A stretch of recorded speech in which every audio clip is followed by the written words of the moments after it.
Ngàyនេះថ្ងៃទី24ខែ1 2026មានបងប្អូនខ្លះគាត់សួរថា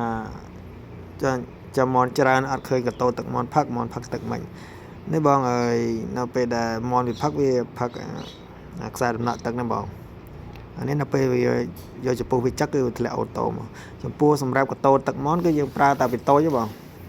តែប៊ីតូចនេះយើងប្រើប្រហែល200កតោជាងសម្រាប់មន់20000ក្បាលជាងហ្នឹង25000ក្បាលហើយទឹកស្អាតយើងប្រើទឹកដងបុកបងទឹកដងបុកយើងបូមវាស្តុកទឹកនៅស្តែនលើហើយកម្ពស់7-8ម៉ែត្របន្ទាប់បានយើងចែកចាយឲ្យមន់ផឹកវិញបើយើងប្រើទឹកស្អាតគឺយើងប្រើតន់ទេបងបើទឹកស្អាតយើងប្រើគ្រប់ព្រោះមន់វាផឹកច្រើន